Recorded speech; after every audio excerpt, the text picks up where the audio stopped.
Sweet.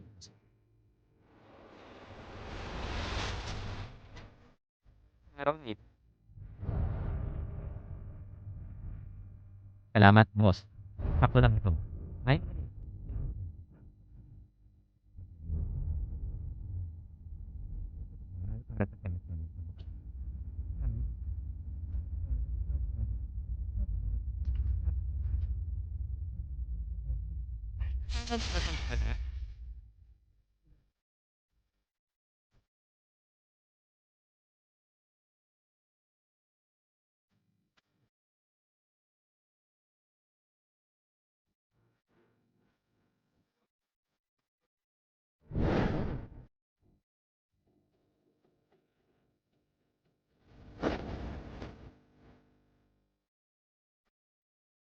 Paalam na ayaw ko ng simpleng pansit.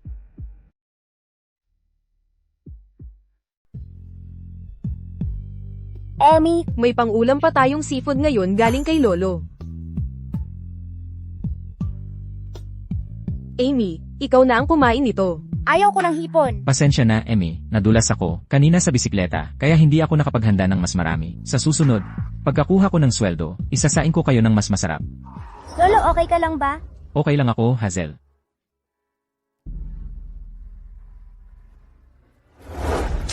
Hindi ako gutom, hindi ako kakain. Lolo, pwedeng bigyan mo ako ng pera. Kailangan kong pumunta sa ensayo para sa gabi naming palabas sa paaralan. Lahat sila may bagong damit, ako lang ang wala. Magkano ang kailangan mo? 500 piso. Bakit ang laki ng kailangan mo? Amy, nahihirapan si Lolo kumita ng pera. Pero kung wala akong bagong damit, paano ako tatayo sa entablado? Pero, Hoy,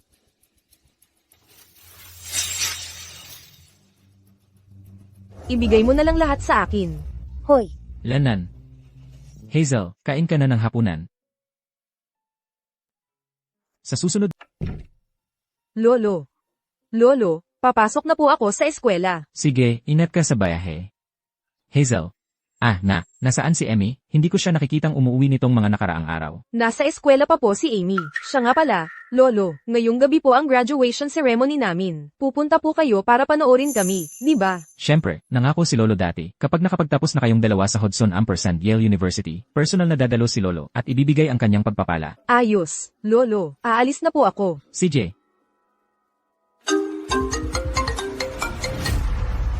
Chairman Langley, 10 taon na po. Narito po ako para sunduin kayo pa uwi.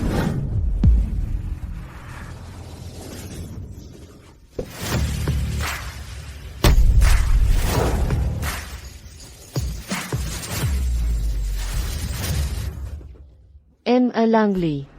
ano po ang dahilan ng inyong pagpunta rito? Nabanggit ko na sa'yo, kailangan kong manalangin para sa aking asawa sa loob ng 10 taon. Budlist siya noong nabubuhay pa, nanumpa akong mamuhay bilang isang asetiko sa loob ng 10 taon, upang mag-ipon ng mabuting karma para sa kanya, upang bigyan siya ng kapayapaan sa kabilang buhay. Kung hindi pa tapos ang panahon, hindi ako sasama sa'yo.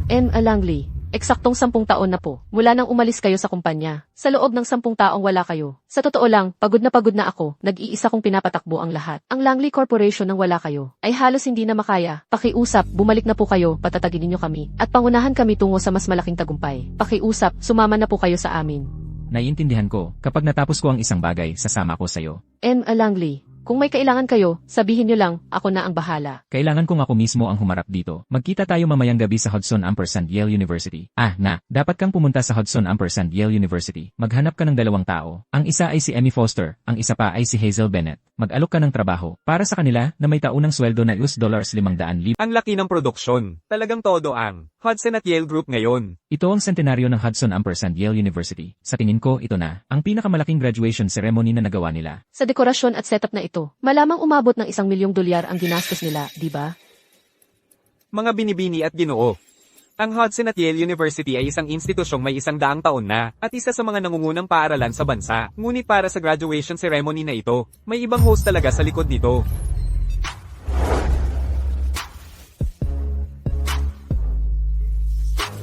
Griffin Harper, sa The Capital, sino pa ba ang may kakayahan para dito? Ang Langley Corporation niya siguro, di ba? ang number 1 conglomerate sa The Capital, ang Langley Corporation. May chismis na ang presidente ng Langley Corporation, si Inga Langley, ang nakatatanda. Ang pinakamataas na tao sa mundo ng investment. Maaga siyang nagtagumpay. Itayo niya ang lahat kasama ng kanyang asawa mula sa wala at nagtayo ng $1 bilyong na imperyo. Sayang lang, pagkatapos mamatay ng kanyang asawa 10 taon na ang nakalilipas. Ganap siyang nawala sa publiko. Siyempre, ang tunay na host sa likod ng graduation ceremony na ito ay ang Executive Vice President ng Langley Corporation, si Melanie Whitmore, at personal siyang dadalo sa okasyon. Nag-e-exempt pa siya ngayong taon para mag-recruit ng 2 management trainee para sa kumpanya na may espesyal na focus sa kanilang development, Amy Foster at Hazel Bennett. Kung kayong dalawa ay gustong makapasok sa Langley Corporation, maaari kitang tulungan. Seryoso ka ba, Griffin? Hazel, anong ginagawa mo? Bakit hindi ka nagsasalita? Dapat magmadali kang magpasalamat kay Griffin. Anong problema mo? Ginastos mo lahat ng perang binigay ni Lolo sa mga damit at mamahaling makeup. Alam mo ba kung gaano kahirap para kay Lolo ang mag-ipon kahit $1 lang? Hazel Bennett, hinaan mo ang boses mo. Kung marinig ka ni Hazel, hindi ba iyan ang mismong dahilan kung bakit tayo nag-aaral ng husto? Para lang makapasok sa mataas na lipunan?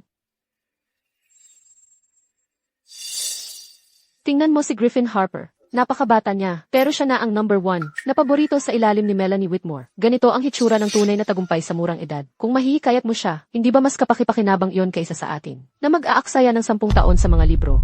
Kaya sa isip mo, pera lang ang mahalaga, tama ba? Amy, nagbago ka na. Hindi ako ang nagbago. Ikaw ang hindi pa rin nagmamature. Tingnan mo ang 10 milya ng pulang karpet. Hindi mo ba talaga na-imagine kung tayo ang mga papasok na lahat ng mata ay nakatingin, ikaw at ako? Ano kaya ang pakiramdam noon?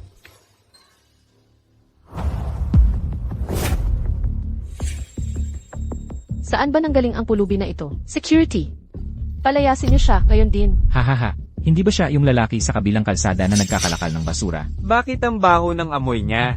Bakit pa siya dumating? Ang tagal ko nang nagpapanggap na mayamang mana. Huwag sana niyang mabuko ang pagkukunwari ko. Hoy, may dala ka bang imbitasyon? Ano ba, para bang may imbitasyon siya? Malamang nandito siya para magnakaw ng bote o ano pa. Hindi ka welcome dito. Lumabas ka. Ngayon din. Lumabas ka. Narinig mo ba? Lumabas ka. Nandito ako para makipagkita sa isang tao. Mayroon bang sinuman dito na hindi graduate ng Hudson & Yale University? Sa tingin mo ba may karapatan kang makilala sila? Walang imbitasyon. E di lumabas ka na. Dapat ba talagang nandito ka? Lumabas ka. Lumabas ka. Lolo, nandito ako. Sandali, kilala mo talaga siya. Hazel Bennett ba yun? Pero hindi ba siya, isa palagi sa ating mga top student ng eskwela? Paano kaya, di ko narinig, na may lolo pala siya? Malamang, kapamilya lang niyang mahirap o kung ano. Makinig kayong lahat sa akin. Simula ng bata pa ako. Ang lolo ko ang bahala sa lahat para sa akin, pagkain, damit, tahanan. Kung wala ang lolo ko, hindi sana ako naging isang mapagmalaking graduate ng Hudson at Yale University. Kaya inanyayahan ko siya rito ngayon, para masaksihan kasama ko ang aking graduation ceremony. Sana kayong lahat ay huwag nang paalisin ang aking lolo. Anak, lahat yan ay dahil napakahusay mo. Hindi talaga gaanong maikakapuri sakin. Lolo, mula noong maliit pa ako, ipinangako ko sa sarili, na paglaki ko, babayaran ko talaga ang lahat ng ginawa mo para sa akin. Ngayong nandito ako, walang makapagpapaalis sa inyo. Nakikita mo, hindi nga ako nagkamali sa'yo. Ang aking apo ay karapat-dapat sa lahat ng magagandang bagay sa mundo. Ang ating munting Hazel ay ganap ng lumaki. Mula ngayon, kayo ng dalawa ang magpapatuloy ng pamana ng inyong lolo. Nasaan si Emmy? Nasaan si Emmy? Amy, hinahanap ka ng lolo. Amy Foster, kilala mo rin siya? Sa akin ka ba nagsasalita? Emmy, anong problema? Hindi ba't sinabi natin, pagkatapos ninyong magtapos, magdiriwang tayong lahat? Hindi ba laging nagyayabang si Amy? Nagaling siya sa sobrang yamang pamilya. Lahat ng damit niya, purses, at makeup ay laging mga top-notch na brand. Parang wala lang sa kanya ang gumastos. Nang malaki, paano pa niya makikilala ang isang tao na literal na namumulot ng basura? Amy, anong pinagsasasabi mo? Nababaliw ka ba? Ito ang lolo natin. Lolo. Matagal nang pumanaw ang lolo ko. Hazel. Gusto mo lang palihim na ipasok ang mahirap mong kamag-anak dito para matikman kung paano kami nabubuhay. Pwede mo namang sabihin ng diretsyo. Baka naging mabait pa ako para payagan siyang manatili, alam mo. Bakit ka nagkukunwari na parang kilalang kilala mo kami? Amy, bilang isang mayamang babae, paano ka makakasama sa katulad niya? Griffin Harper. Tingnan mo ako, ang suot ko. Kumpara sa kanila, parang, magkaiba tayo ng mundo. Mukha ba silang, galing sa parehong mundo ko? Hindi ka naniniwala sa akin. Hazel, syempre naniniwala ako sa'yo. MI. Matapos ang lahat ng mga taon, nakalimutan mo na ba kung gaano karami ang nagawa ko para sa'yo, pagpapalaki sa'yo, pagtulong sa'yo sa paaralan? Nakalimutan mo na ba ang lahat ng iyon? Lasing ka ba ngayon? Anong kalokohan ang sinasabi mo? Napatingin ka ba sa sarili mo, ang paraan ng pag-arte mo? Paano ka makakatulong sa akin? Amy, sobra na iyan. Kung hindi dahil kay Lolo, sa tingin mo aabot ka sa kung nasaan ka ngayon. Ikaw, Paano naman ako? Sa nakaraang 10 taon, bawat sentimo na kinita ni Lolo ay ginastos sa ating dalawa. At ikaw, kinuha mo ang lahat ng perang iyon para magyabang at mandayan ng mga tao kahit saan. Dati, nagkunwari kang isang mayamang mana. Sige, kahit ano. Pero ngayon, binabalingan mo si Lolo, kumagit sa kamay na nagpakain sa iyo. Tao ka ba talaga? tama na. Hazel, sinisiraan mo ba ako? Ako, Nagsumikap ako ng husto, araw at gabi. tingnan mo ang sarili mo. Para kang isang kahabag-habag na bagay na nakadikit sa putik. Karapat-dapat ka bang ikumpara sa akin? Kapag naglakas loob kang magsalita ng kalokohan ulit. Hindi mo kailangang mag-init ng ulo dahil sa ganyang klaseng tao. Kung talagang di mo siya matanggap, edi luhurin mo na lang ang mga binti niya. At itapon mo siya. Ikaw, anong gusto mong gawin? Hazel, wala kang kinalaman dito. Huwag mong galawin ang lolo ko. Amy, nakalimutan mo na ba? Simula noong bata pa tayo, ang bait-bait sa'yo ni Lolo. Paano ka naging ganoon kalupit? Griffin Harper, alisin mo na ang mga walang kwentang to. Nandito lang sila para sirain ang reputasyon ko. Sige, Lolo. Lahat kayo, sobra na. Pagkatapos ngayon, sa tulong ni Griffin Harper, magiging management trainee na ako sa Langley Corporation. Walang hanggan ang kinabukasan ko. At kayong mga to, mananatili lang kayong nabubuhay sa marumi at pinakamababang antas ng lipunan. Ganap na, hindi maihahambing sa akin. Huwag. Hazel, Huwag. Please, huwag niyo silang saktan. Huwag niyong bugbugin si Lolo. Please, tumigil na kayo. Amy, nakikiusap ako sa'yo. Huwag. Pakiusap huwag. Hindi. tama na yan. Lolo, okay ka lang ba? Lolo.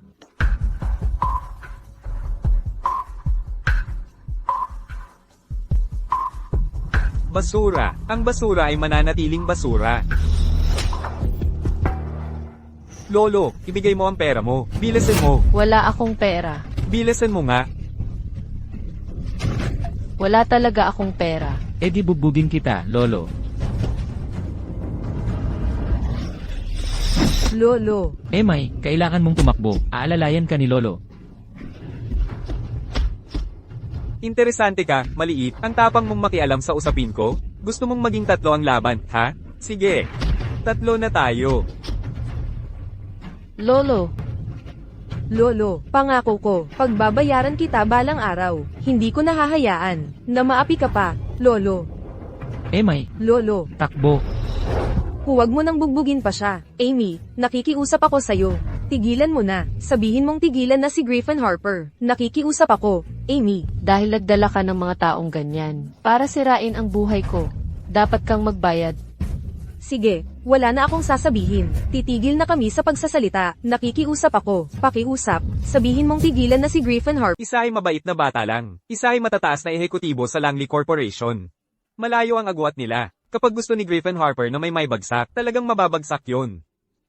Tanggapin mo na lang ang kapalaran mo. Kung tatanungin mo ako, marahil ay dahil alam ng taong to, ang relasyon ni na Emmy Foster at Griffin Harper. Gusto yata nitong gumawa ng gulo. Amy, nagmamakaawa ako sa'yo.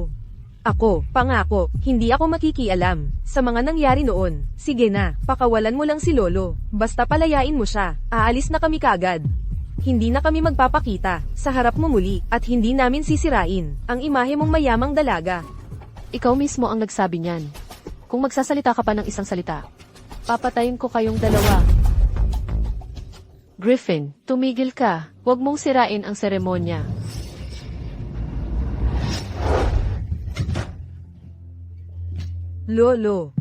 Lolo, ayos ka lang ba? Emmy, hindi ko talaga inasahan. Nabababa ka sa ganitong antas, dahil lang sa isang management trainee. na posisyon sa Langley Corporation. Mas maganda sana ang kinabukasan mo. Pero sa kasamaang palad, ikaw mismo ang sumira nito. Ang kinabukasan ni Amy ay hindi lang yung nakita mo. Pero yun ay dahil sinusuportahan at pinapatnubayan ko siya. Tama. Sa tulong ni Griffin Harper, mas magiging maganda ang buhay ko. At ikaw, tulad mong mabait, laging para ka sa junkyard. Kasama ng mga basura, umalis ka. Huwag mo na akong kontakin ulit. Lolo, CJ. Yamang. Sinabi mong wala na tayong kinalaman sa isa't isa. Mula ngayon, tapos na tayo ng tuluyan. Amy, tingnan mo ang likod niya. Medyo cute naman ang tingin, di ba?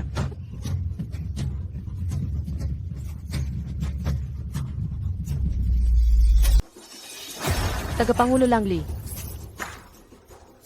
Ito po si Melanie Whitmore, ang vice-presidente ng kumpanyang Langley. Yung Rolls-Royce sa labas. Ang personal na sasakyan ni Ginang Whitmore. Para sa isang simpleng graduation ceremony tulad nito, paano naakit ang isang taong kasing importante mo? Ni hindi man lang kayo nagpaalam. Sana'y ginawa ko ang lahat ng makakaya ko. Gagawin ko ang lahat para sa inyo. Ikaw ang kilalang si Ginang Whitmore, di ba? Isang malaking karangalan na makilala ka. Ngayon, masasabi kong wala na akong panghihinayang sa buhay. sabi nila si Ginang Whitmore ang pinakamaganda sa The Capital. At sa pagkikita sa'yo ngayon, Tunay nga ang iyong reputasyon. Sa panahon ngayon, mga babaeng tulad ni Ginang Whitmore, maganda at may kakayahan, ay tunay na bihira. Tama, sa malawak na lungsod ng The Capital. Walang katulad si Ginang Whitmore. Hazel, ano ng problema? Lolo, ito ay para sa inyo. Gusto kong magpasalamat sa lahat ng suportang ibinigay ninyo sa akin sa mga nakaraang taon. Lolo, ngayong gagraduate na ako. Pangako ko, hindi ko na kayo pahihirapan pa. Hazel, hindi tumulong si Lolo sa inyo, na may hinihinging kapalit. Basta't maayos ang kalagayan nyo, iyon na ang kailangan ni Lolo para maging masaya.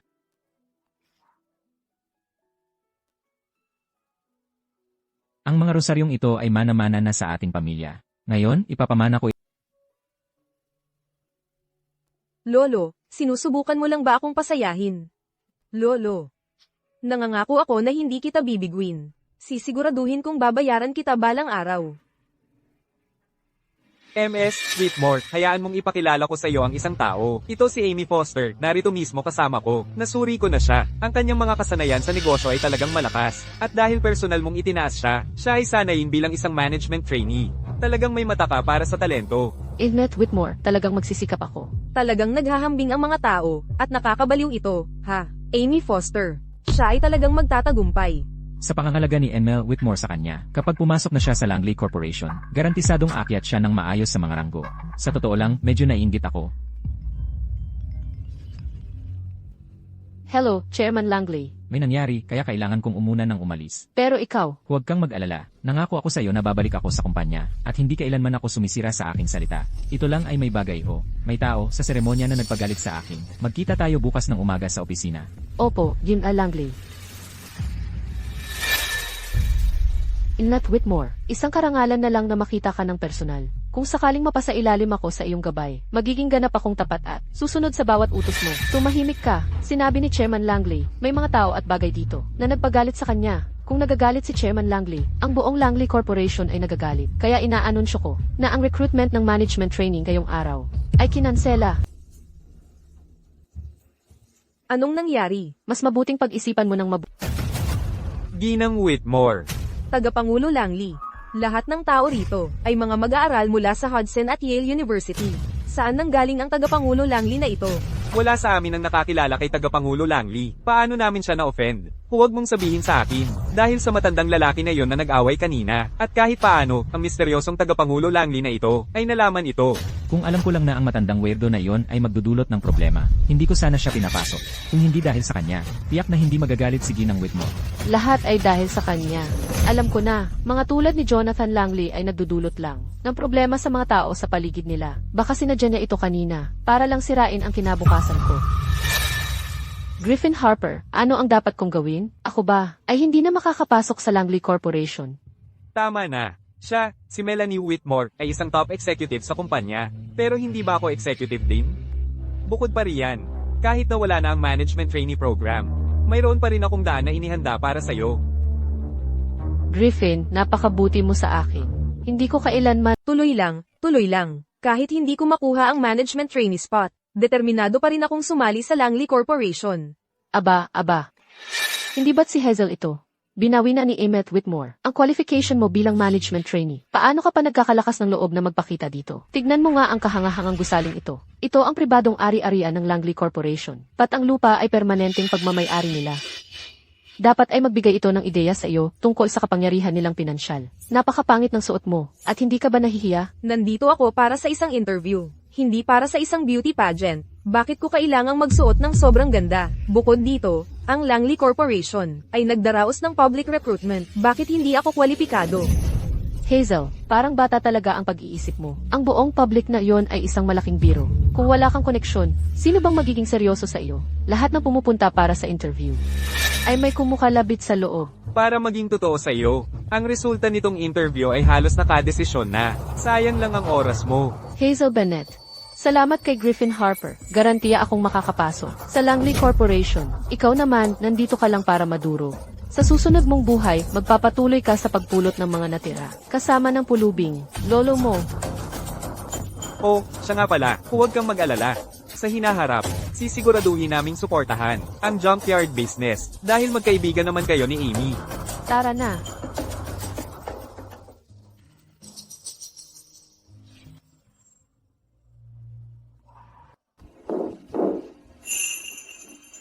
Kumusta? Narito ako para sa interview. Nag-aaral ako sa Hudson at Yale University. Ako si Hazel Bennett.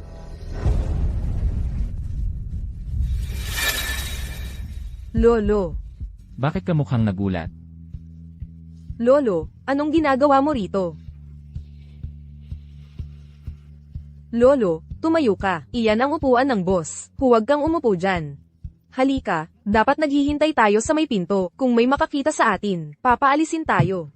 Ayos lang, may sasabihin pala sa'yo ang lolo mo. Jonathan Langley. Jonathan Langley, ano nang ginagawa mo rito? At nagbihis ka pang parang tunay na Ginoo. Kung pwede kang narito, bakit hindi ako pwedeng narito? Siyempre, hindi ka pwede. Kami ay dumating ng maayos, pero ikaw ay nagkukunwaring iba. Paano papapasukin ng isang malaking kumpanya tulad ng Langley Corporation? Ang isang palaboy sa kanilang pintuan? Kahit ganyan ang suot mo, hindi... Ito ang unang pagkakataon na narinig ko na may naglakas loob na sumiksik sa aming kumpanya. Hindi ka ba natatakot na tatawagin ko ang seguridad sa'yo? Jonathan Langley, narinig ko, ang security team ng Langley Corporation ay binubuo ng mga elite, dating mga operatiba ng militar. Sa mga buto mong matanda, mag-ingat ka baka ka maabuso. Sino ang nagsabing ang lolo ko ay sumiksik dito? Siya. Narito lang siya kasama ko para sa aking interview. May problema ba? Kasama mo siya para sa iyong interview? Wala ka talagang hiya, nagdala ka ng pulubi sa isang interview. Kahit sino pa ang iyong interviewer. Ang iyong karapatang mag-interview ay kinansela. Iyon ang aking desisyon. Hazel Bennett, narinig mo ba ako? Kahit gaano ka pa magpilit, hindi mo malalampasan ang iyong social class. Isang salita lang mula kay Griffin Harper. At tapos na ang iyong kinabukasan. Tungkol sa pulubi sa tabi mo, ang magagawa lang niya ay tumayo. Walang magawa. Ginagawa ko itong opisyal. Simula bukas, si Hazel Bennett. Jonathan Langley. Nauntog ka na ba? Huminto na ba ang utak mo? Matanda. Sa tingin mo ba dahil naka-Amerikana ka na, bigla kang naging importante, kalihim ng presidente? Napakahalagang posisyon yan. Kahit ako. Wala akong kapangyarihang magdesisyon yan. At ikaw, isang matandang halos nasa libingan na, isang pulubi. Ang lakas ng loob mong magsalita ng ganyan dito? Lolo, tumigil ka na. Okay lang. Ito ay, Jonathan Langley. Kahit anong panggap ang gawin mo, hindi mo maitatago ang amoy ng kahirapan mo. Kahit pabihisan mo ang sarili mo ng ganyan, wala itong maidudulot na respeto sa'yo. Sa halip, mas lalo ka lang. Ginagawang katatawanan ng mga tao. Eksakto. Tumingin ka muna sa sarili mo bago ka magsalita. Alam mo ba kung sino ka para magsalita ng ganyan? At sino naman ang? Akala mo ikaw. Sino ang may kapal na mukhang magtanong sa akin? 1. MS. Bakit ka pa personal na pumunta rito? Mga baguhan lang silang lahat. Sa totoo lang, di naman sila karapat-dapat sa oras mo. Sinabihan ako ni Chairman Langley na pumunta. Siyempre.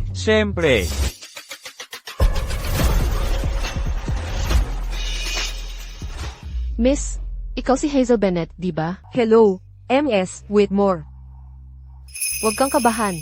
Tutulungan kita sa onboarding process mamaya. Pwede ka nang magsimula bukas. Ikaw ang bagong executive assistant kay President Langley. Ikaw nga. Ano? MS Whitmore, may mali ba? Napakahalagang posisyon. Ang executive assistant. Paano magagawa ng isang bagong graduate? Ang trabahong yan, wala siyang karanasan sa corporate affairs. Lalong wag ng pag-usapan ng pag-assist sa presidente. Swerte na niya kung hindi pa niya lalalong gawing magulo. Edith Whitmore, tama si Griffin Harper. Bagong graduate lang din kami. Hindi talaga kami karapat-dapat sa ganoong trabaho. Kailan pa may naglakas loob sa kumpanyang ito na pagdudahan ang desisyon ko kung sabihin ni Chairman Langley ang isang bagay. Iyon na ang batas sa Langley Corporation. Kung sabi niya ikaw ang executive assistant, ikaw ang executive assistant, ang sinumang magtatanong ulit. Ingat sa pag-alis. Hazel, maligayang bati sa'yo. Opisyal ka ng bahagi ng Langley Corporation ngayon. Lolo, maraming salamat talaga. Ikaw yata ang swerte ko. Tara, ipagdiwang natin to. Ako ang taya. Ako ang bahala sa hapunan ngayong gabi. Sige, okay yan. Halika na. Tara na.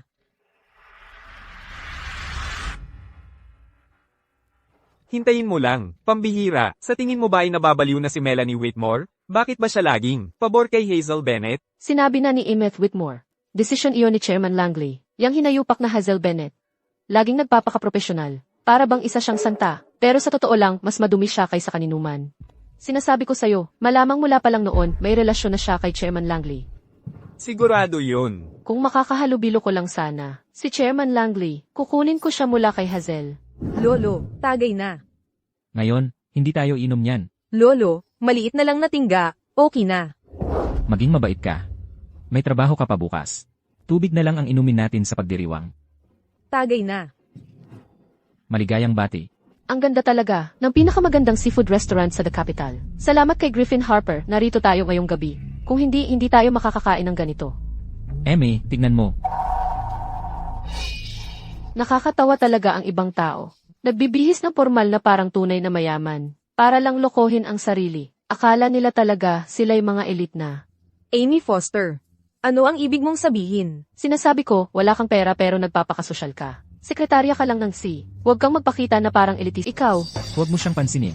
Ang tito ko ang manager dito. Sinabi na niya sa akin. May ulam dito na tinatawag na Drunken Majesty. Limitado lang ang dami nito araw-araw. Dahil sa ulam na ito, ang Seaside Grill ay magiging top restaurant sa The Capital. Dahil kumakain tayo dito, bakit hindi tayo kumuha ng litrato nito, di ba?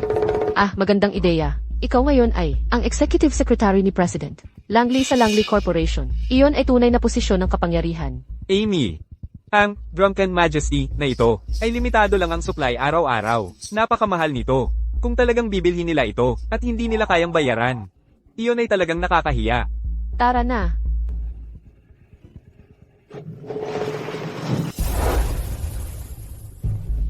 Hoy kayong lahat, sisimulan na natin ang auction. Para sa Drunken Majesty, ang starting bid. Ay 100,000. Nakikita mo ba, Griffin Harper, ang tunay na dihi dito. Griffin, ang galing mo. Seryoso, ang galing mo talaga. Amy, nasikaso ko na ang lahat. Walang sino mang pwedeng tumaya ng mas mataas sa atin ngayong gabi. 200,000. 200,000. Jonathan Langley, Nababaliw ka ba? hindi ka talaga natatakot na mapatalsik? Jonathan Langley, ang may-ari ng Seaside Grill ay may malakas na koneksyon sa The Capital. Kung painitin mo ang ulo niya, ikaw ay isang lugmok na tao lang.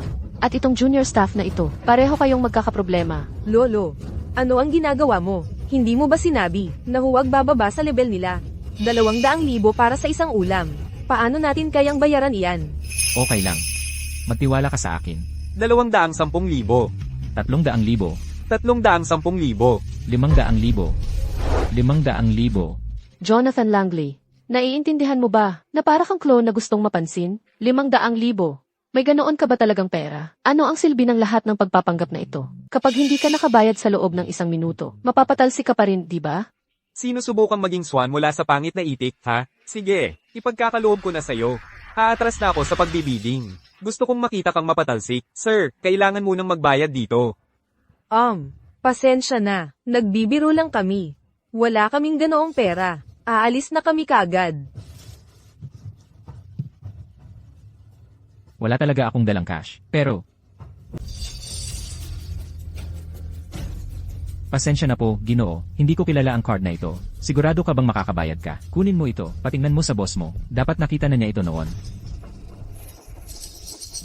Hay nako, ang galing mo talaga. Pumasok ka dito ng may gift card mula sa supermarket. Sinusubukang manloko. Ang may-ari ng Seaside Grill. Nakita na niya ang lahat. Akala mo maloloko siya ng isang maliit na scam na ganito. Sa kanya, Hazel, kung gusto mong mabuhay pa, mas mabuting ilabas mo na ang lolo mo ngayon din. Kapag pumasok ang may-ari ng Seaside Grill at nawala ng pasensya, baka baliin lang niya ang mga binti mo. Lolo, umalis na tayo, pakiusap. Maghintay tayo ng kaunti pa. Sige, Lolo, ano man ang mangyari, ipagtatanggol kita. Ulol na bata. Ang tigas ng ulo. tingnan mo, dumarating na siya. Kitang-kita kung gaano kasabik ang may-ari, hindi ko pa siya nakita na ganito. Tapos na kayong dalawa. Jonathan Langley, tumigil ka sa pagpapanggap na kontrolado mo ang lahat. Sigurado akong nanginginig ang mga binti mo. Ngayon, ito ang nangyayari kapag pinilit mong magpanggap na may pera ka kahit wala. Pasensya na po, Ginoo. Card ko po iyon kanina. Kung galit kayo, ako na lang po ang pagbuntunan. Matanda na po ang lolo ko. Pakiusap, huwag niyo pong pahirapan siya. Amy, takpan mo ang iyong mga mata. Magiging, madyugaw na rito. Hindi pwede. Gusto kong makita ng personal kung paano babaliin ang kanilang mga binti at itatapon sila. Hindi ko napansin na narito si President Langley. Hindi ba't sabi nila si Ginoong Evans, ang may-ari ng Seaside Grill, ay may malakas na koneksyon? Bakit siya basta-basta magluluhod sa kahit sino? Baka naman tong matandang ito, ang tunay na malaking tao pala? Griffin Harper. Hindi pwede. Si Jonathan Langley ay isang pulubi lang. Paano siya magiging isang CEO na malaking tao? Yung card na mayroon siya, hindi ko pa yan nakikita dati. Mukha lang siyang membership card sa supermarket. Bakit siya nirerespeto ng ganoon? Nang may-ari ng Seaside Grill? Griffin Harper. Ano na ang gagawin natin ngayon?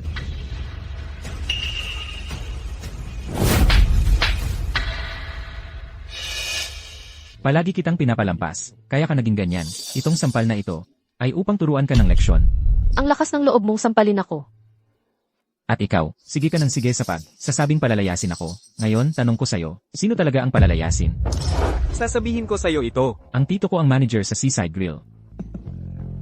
Wala akong pakialam kung sino ka man. Kung kalabanin mo si Presidente Langley, kalabanin mo rin kaming nasa Seaside Grill. Kailangan ninyong umalis na ngayon. Hindi welcome ang tulad ninyo sa Seaside Grill. At ang tito mo, pwedeng umalis na rin siya. At ipapaalam ko sa lahat ng koneksyon ko sa The Capital. Griffin Harper. Kaya ganito na lang ba tayo aalis dito ng patago? Ano pa bang magagawa natin? Si Hazel Bennett ay may kapit na kay Tagapangulong Langley ngayon. Kung haharapin natin siya, may pwesto pa kaya tayo sa Korporasyong Langley? Ang itim na card na hawak ni Hazel. Card mismo yan ni Presidente Langley. Halatang nakuha niya ang espesyal na pabor ng Presidente. Parang nanalo sa loto. Nanalo sa loto.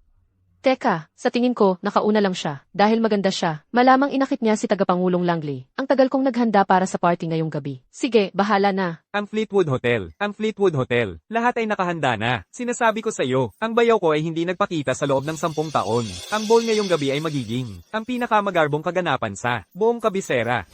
Ang huli na ngayon, may tao pa rito. Iyon si G. Carter, bayaw ni Presidente Langley. Tara na. Hoy, paumanhin, G. Carter. Hindi ko sinasadyang istorbohin ka. Aalis na kami ngayon.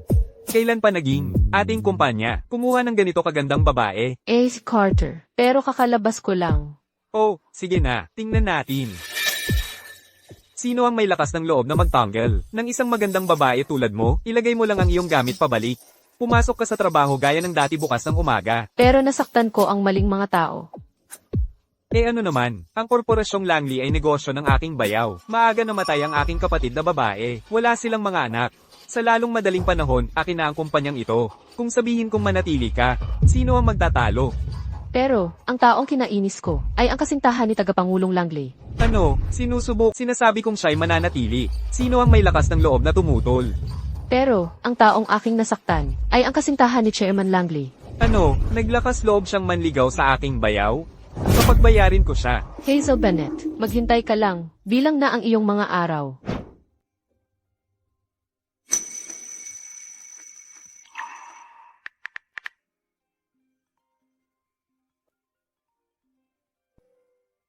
Hello, Chairman Langley. Hazel, sa ngalan ng kumpanya, inaanyayahan kita sa ball ngayong gabi. Salamat, Chairman Langley. Kaya, maaari ba akong magdala ng isang kapamilya sa huli kong graduation party? Ang lolo ko ay pinalayas, hindi siya nakakain. Sa pagkakataong ito, gusto ko siyang anyayahan na sumama sa akin. Siyempre, kahit anong gusto mo. Hazel, Ginoong Carter. Sa gala mamaya, siguraduhing magandang impresyon ang may iwan mo. Ginoong Carter. Isinilang na walang kwenta, laging nananaginip na magbabago ang kapalaran mo.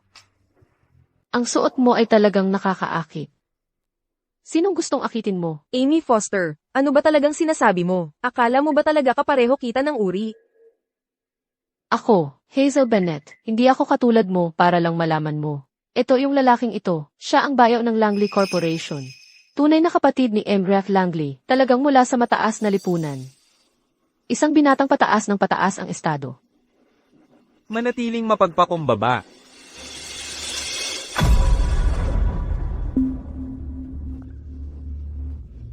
Kaya ito, ang sinasabi mo noon. Ang apo ng pulubing yon? Siya, yun, Ginoong Carter. Huwag kang malinlang sa mukhang inosente niya. Sa totoo lang, napakababa niyang klase ng tao. Totoo ang lahat ng sinasabi niya. Ako, hindi ko ginawa, hindi ko nga kilala, si President Langley o kung sino man na katulad niya. Amy Foster. Ano pa ang alam mo? Ginoong Carter. Kasama ko siyang lumaki mula noong bata pa kami. Pwede kang magtanong-tanong kung gusto mo. Pinalaki siya ng isang palaboy. Palagi silang dalawang nagtatangkang tumakas sa kanilang antas sa lipunan. Kailangan siya. Tiyak na nilito niya si Chairman Langley. Kung hindi, sa isang taong kasing importante ni Chairman Langley, paano niya basta ibibigay ang kanyang black card sa iba ng ganun kadali? Tama lahat ng sinabi niya. Anong black card? Wala talaga akong alam tungkol dyan. Hindi. Bitawan mo ako. Anong ibig mong sabihin? Nagpapakita si Hazel Bennett na inosente at dalisay. Pero nagkukunwari lang siya. Paano maaaring mahulog ang presidente ng Langley Corporation? Sa isang babaeng tulad niya? Siyempre, hindi. Anong magandang maituturo ng isang pulubi mula sa tambakan? Na mabuti, maaaring mukha siyang matamis at inosente sa labas. Pero sa loob-loob, mas marumi at nakakadiri pa siya kaysa kaninuman. Kung patuloy nating itatago siya sa Langley Corporation, hindi ba't inaanyayahan lang natin ang kahihiyan para sa kumpanya? Paano makakasurvive ang Langley Corporation sa The Capital pagkatapos nito? Hindi ko hahayaang pag-usapan ninyo ng ganoon si Lolo. Oh, di ba? Ngayon, naguguluhan na siya at galit na nagpapatunay lang na lahat ng sinabi ko ay tunay na totoo. Hazel Bennett. Hinaylo mo ang reputasyon ng mga Langley at Carter. Sa putik. Ikaw talaga, makinig kang mabuti. Sisiguraduhin ko. Ginoong Langley ang matanda. Isipin mo na daya siya ng ganoong klaseng tao. Ang Langley Corporation ay naging katatawanan na ng The Capital. Hindi basta-basta papayag si Lucas Carter dito. Alam ng lahat sa The Capital. Laging may hinanakit si Lucas Carter. Tapos na ang laban ng babaeng si Hazel Bennett. pagkatapos niyang ma-offend ang Langley Corporation, hindi na mahalaga kung sino talaga siya, basta't mananatili siya sa The Capital. Hindi siya mabubuhay dito. Hazel Bennett, kahit na si Bathala mismo ang dumating ngayon, hindi kanya maililigtas. Kinagalit mo si Ginoong Carter ng Langley Corporation. Ikaw at ang lolo mong palaboy. Wala nang lugar para tumayo sa The Capital. Amy Foster. Magkasama na tayo mula pa noong bata tayo. Bakit ba determinado kang itulak kami sa gilid? Wala kang iiwanang daan para sa amin. Dahil lang maswerte ka sa pagsilang, akala mo karapatan mong hamakin ako. Lahat ng meron ka nga, gusto ko lang makita sa sarili kong mga mata. Kung paano kayong dalawa ni Jonathan Langley ay nagkukubling magkasama para mabuhay. Ay, baka ma-disappoint ka ngayon.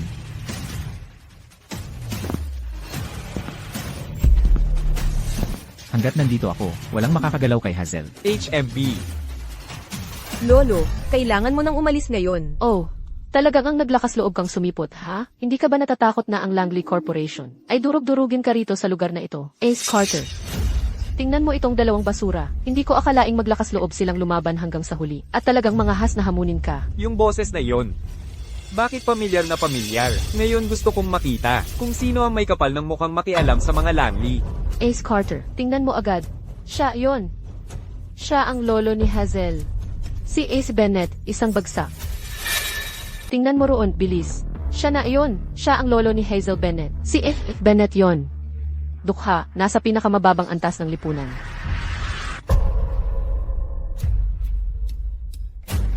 Lolo, kailangan mong umalis. Ngayon na. Habang nandito ako ngayon, hindi ko hahayaang may manghipo sa'yo. And with Carter, tingnan mo ito. Malapit nang mabuwag ang dalawang iyan. Nagpapakadrama pa rin.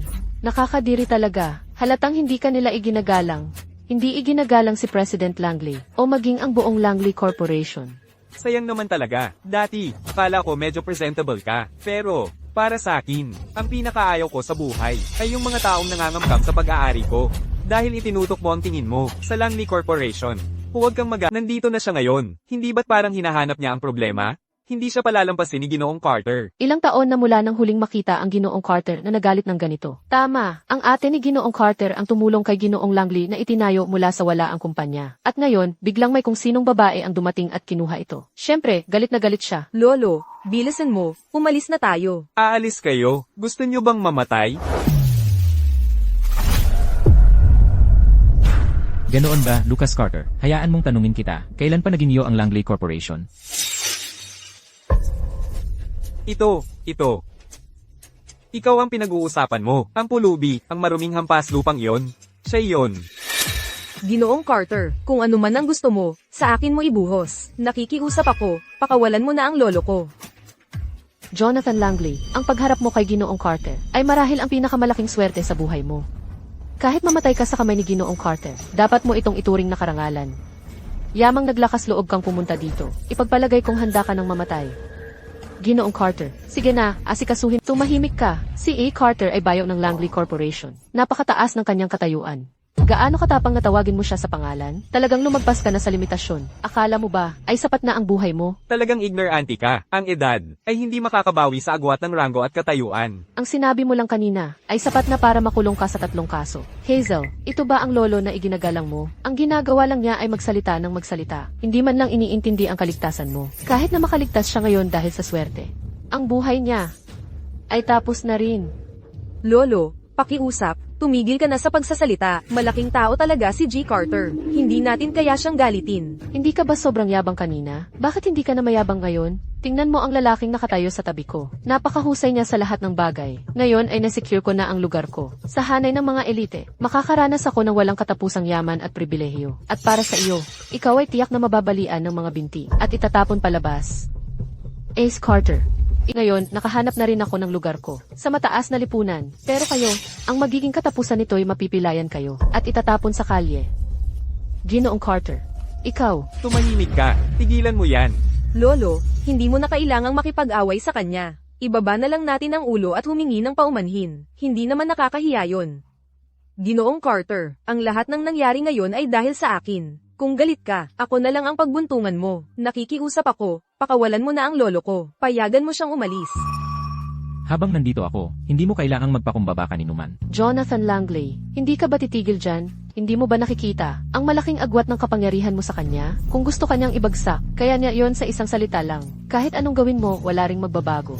Ginoong Carter, pahanap ka ng magtuturo sa tarantadong to ng leksyon kung makakaalis siya ng buhay ngayon. Anong mukha pa ang maiiwan sa Langley Corporation? Anong nangyayari? Bakit si Amy Foster ang sinisipok? Nawalan na ba ng ulo si E. Carter? Bakit siya kumakampi sa mga dayuhan? Nasapok lang si Emmy. Siguro si Hazel Bennett, mas lalo pang masasaktan sa isang iglap.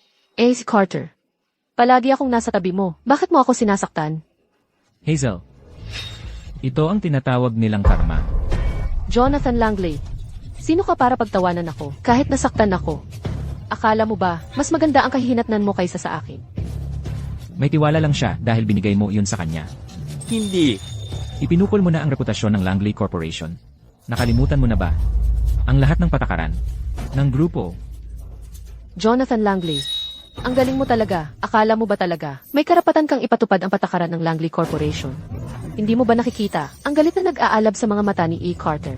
Magpapatuloy ka bang Lucas Carter, sinabi ko, lumuhod ka. Jonathan Langley, plano mo bang sumuko na lang at isama kami sa pagbagsak mo? Naiintindihan mo ba na kapag sinabi mo iyan, magkakaroon ng mga kahihinatnan, di ba? Lahat ng narito ay madadamay sa gulo na ito dahil sa iyo. Ano ba talaga ang gusto mo? Sinasadya mo ito. Sinisiguro mong lahat tayo ay babagsak kasama mo. May mali sa ulo ng lalaking ito. Dapat ay nakita na natin ito. Ang katotohanan na nagpakita pa siya rito ay nagpapatunay na nawala na sa katinuan ang kanyang isip. Lolo, pakiusap, tumigil ka na sa pagsasalita. Sinabi ko, lumuhod ka. Ano? Kahit ang mga salita ko ay wala ng saysay. Jonathan Langley, sa kailaliman, ikaw ay mas walang ingat kaysa kanino man.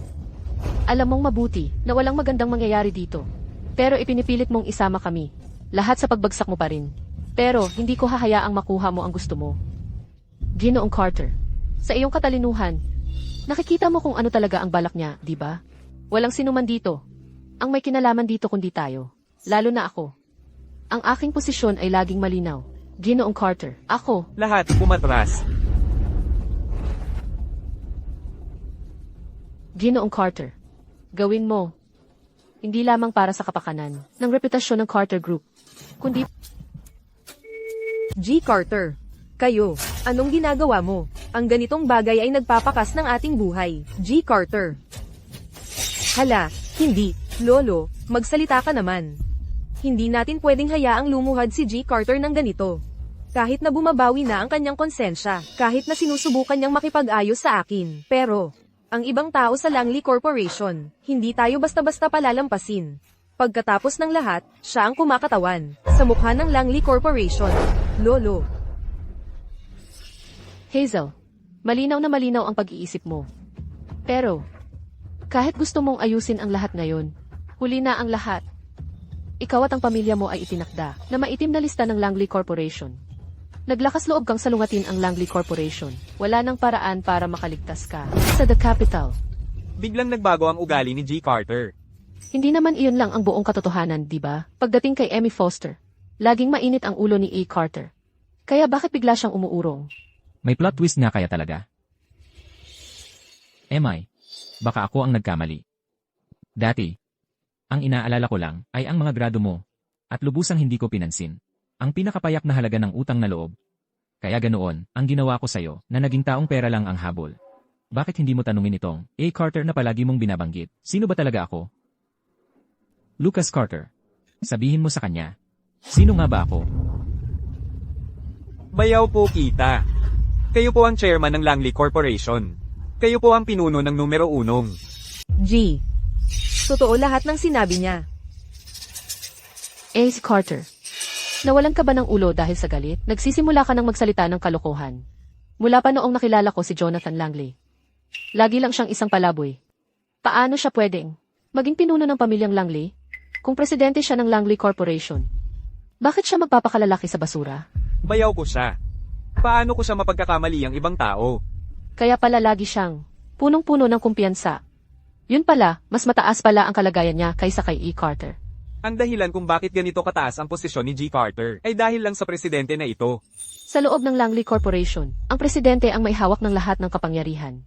Kahit gaano kaimpresibo si E. Carter, hindi niya kailanman mapapantayan ang presidente. Ang Langley Corporation ay laging pagmamay-ari ng pamilyang Langley. Imposible yan. Dapat sanay, nasa yaman at karangyaan siya. Dapat nakatayo siya. Sa pinakamataas na posisyon ng The Capital, siya ang namamahala. Bakit ba araw-araw siyang marumi at nakadamit, parang isang palaboy? Mula nang pumanaw ang ate. Ang bayaw ko'y nanumpa. Namamuhay na parang ermitanyo sa loob ng 10 taon. Na nananalangin para sa kanyang kapayapaan sa kabilang buhay. Kahit na siya'y nawala sa loob ng maraming taon. Ang pundasyon ng Langley Corporation ay lahat itinayo niya ng mag-isa. Kahit kailan siya bumalik. Walang sino man sa loob ng kumpanya ang makakapagpabago na ang kanyang salita ay batas dito. Yun pala. Lagi kong gustong makahanap ng taong susuporta sa akin. Upang makapasok ako sa mataas na lipunan. Pero hindi ko napansin na ang taong nakatayo sa pinakatuktok ng pyramid ay nasa tabi ko pala simulat sa pool. Ako ang hindi nagpahalaga. Emmy Foster, sino ba talaga ang katawa-tawa dito? Ako. Noon, ibinigay ko ang lahat ng kaya ko. Para gawin kang magaling na profesional. Mula sa isang mahinang estudyante. Ngayon, kayang-kaya kong bawiin ang lahat ng ibinigay ko sa'yo. Lolo. Alam kong nagkamali ako. Lolo. Akala mo ba, ang pagpasok sa Langley Corporation ay nangangahulugang umangat ka na? Hayaan mong sabihin ko, mula ngayon, ang Langley Corporation ay wala nang kinalaman sa'yo at siguradong hindi ito magiging panangga mo. Habang nandito ako, ang taksil na tulad mo ay hindi na muling makakatapak sa Langley. Ginoong Carter. Tulungan mo ako, nagmamakaawa ako. Talagang alam kong mali ako. Kung hindi mo igagalang ang biyenan ko, sinasalunga mo ang pamilya Langley at Carter. Pagdating sa kalaban, hindi ako magpapatalo. Kung gusto ka ng biyenan kong matanggal, kahit ang Diyos, ay hindi makakapagligtas sa'yo. Siya ang presidente ng Langley Corporation. Lahat sa The Capital ay humahanga sa kanya. Hindi ba ito ang unang pagkakataon na lumabas siya mula nang bumalik ang presidente. Itong si Amy Foster. Hinayaan lang na makaalis. Ang napakagandang pagkakataon. Parang karapat-dapat lang sa kanya. Totoo ang karma. Amy Foster, ang dami mong ginawang masama, ngayon nakuha mo na ang nararapat sa'yo. Nang tawanan at saktan mo, ang taong tumulong sa amin. Naisip mo ba, na darating ang ganitong araw para sa'yo? Lolo, talagang alam kong nagkamali ako. Pakiusap, patawarin mo ako. Hindi ko talaga kayang mawala ang trabahong ito. Sa pamamagitan nito, ipinahahayag ko na si Amy Foster ay opisyal na tinanggal sa Langley Corporation. At ipapaalam ko sa bawat kasamahan sa The Capital Business Society na sinumang maglakas loob na umupa kay Amy Foster. Sa sinabi ni President Langley, ang babaeng ito na si Amy Foster ay tiyak na hindi na magkakaroon ng pwesto sa The Capital. Ang Langley Corporation ay parang mga royal sa mundo ng negosyo. Anong kumpanya ang maglalakas loob na lumaban sa kanila? Utang na loob niya lahat ang suporta ni President Langley, pero pinagpalit niya ang kabutihan nito. Talagang sarili niya ang nagdala nito sa kanya. May tao, halika rito. Ilabas mo siya. Huwag, Lolo, talagang alam kong nagkamali ako. Lucas Carter, aminin mo bang nagkamali ka? Binan, nagkamali po ako. Nadaig lang ako ng kasakiman. Nagkamali po ako, Binan. Pakikalma lang po. Kahit matagal na akong wala sa kumpanya, alam ko na lahat ng ginawa mo. Puro gimmick kagabi-gabi. At wala kang naambag. Para mapalago ang kumpanya. Kung hindi ako si Pangulong Langley ngayon, lahat kayo ay tatapakan na lang ako. Binan, Ang ate ay parang ina. Wala na si Eleanor Langley. Bilang bayaw mo, responsibilidad kong disiplinahin ka. Simula ngayon, aalisan ka ng lahat ng posisyon mo sa Langley Corporation. Lahat ng assets mo ay ipagkakait. Ililipat ka sa isang branch office. Mag-umpisa ka sa entry-level position. naiintindihan ko. Hazel, tumanda na ang lolo mo. Ipinagkakatiwala ko sa iyo ang malawak na Langley Corporation. Ngayon, Ano? Hindi. Lolo, paano ko magagawa yon? Ang Langley Corporation ang pinaghirapan mo sa buong buhay mo. Ako. wala akong anak na maaaring magmana. At ngayon, matanda na ako, alam ng lolo, na masipag at mabuting bata ka. Gusto mo bang tanggapin ang regalong ito? At tunay na maging apo ko? Oo. Lolo, wala na akong ibang gusto. Sa puso ko. Lagi kitang itinuring na pamilya. Mabuti. Napakaganda naman. Binabati kita sa pagkakaroon ng apo. Tapos,